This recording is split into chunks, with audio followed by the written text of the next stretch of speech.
The Nintendo Switch has seen many Nintendo franchises that sold well on prior platforms explode when it comes to sales. Fire Emblem Three Houses and Xenoblade Chronicles 2 showed that even the less popular Nintendo franchises can go on to sell really well on Nintendo Switch with fantastic new entries.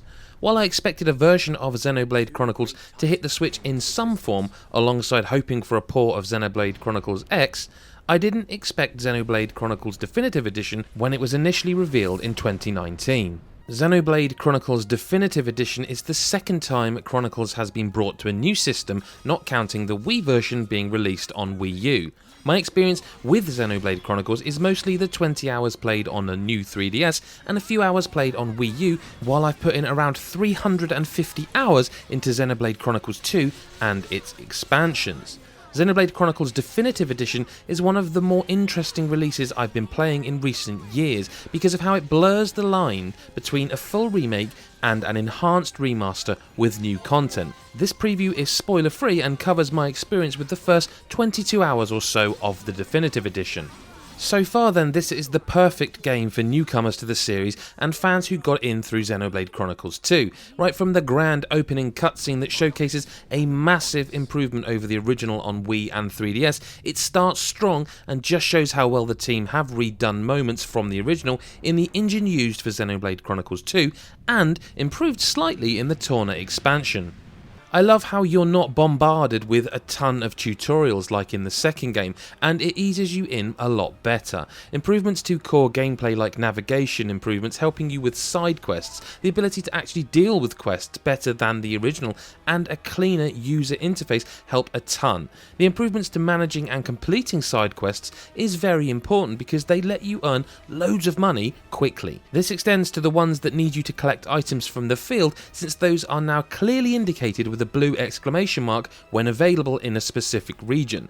Navigation in general feels better implemented, and if you aren't a fan of being told exactly where you need to go, you can disable some things. Visually, a ton has been done to bring this to the modern age. This includes redoing character models mostly for the better, although I'm not a fan of Dunban's new look. Additional geometry in the environment, draw distance improvements, and a stable frame rate. In my time so far, I only noticed 2 instances of minor slowdown. This is a big step up from Xenoblade Chronicles 2 when it comes to both visuals and performance. The art style in general for the original has always been more consistent, and it is great to see the strong environmental design of Monolith Soft from Xenoblade Chronicles get such a big overhaul here. One thing I did notice that stands out is the depth of field effect used during cutscenes and to some extent in gameplay. It makes some things in the foreground look a bit softer than in the background. You can still zoom the camera as you please, just like in Xenoblade Chronicles 2, but this feels like Monolith trying yet another implementation at post-processing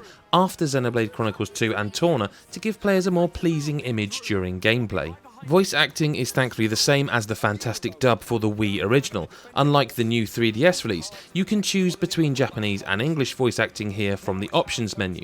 The music, on the other hand, is something I was a bit concerned about. While I didn't actually finish the original on 3DS, I've been listening to the soundtrack for years and it's legendary. I was afraid some of the arrangements wouldn't do the original justice. Thankfully, almost every arranged song is excellent. You can switch between the original and arranged soundtrack for battles and field exploration through toggles in the menu as well. I only have 2 complaints so far. The first is the fact that the quality of life improvements from the Xenoblade Chronicles 2 expansion pass that lets you toggle enemy aggro and the like aren't here. Those features would have helped a lot for players who used them once they were available on Nintendo Switch. The second is something I knew wouldn't be addressed, but I'm still disappointed with. The treasure chest loot system for enemies should have been fixed. It just feels like your time is being wasted for a few seconds after every battle now, especially those involving multiple enemies. Overall, I am excited to play more of Xenoblade Chronicles Definitive Edition on Nintendo Switch. The fact that it actually looks and runs much better than Xenoblade Chronicles 2 is already a huge positive for me. The quality of life improvements also help a ton. Xenoblade Chronicles Definitive Edition is shaping up to be a must-play on Nintendo Switch alongside number 2, Fire Emblem Three Houses and Dragon Quest XI-S.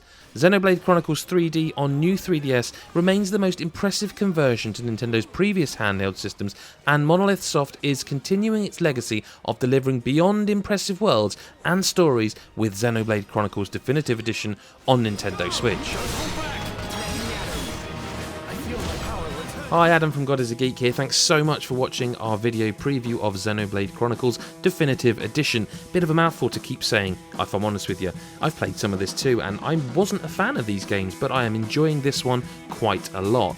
Just to say, we really appreciate when you hit that subscribe button and the bell button for notifications, and we really love it when you hit the like button, but we especially love it when you leave a comment. We really like hearing from you, our viewers. It's important to us, and we want to know if you're excited for Xenoblade Chronicles on Switch.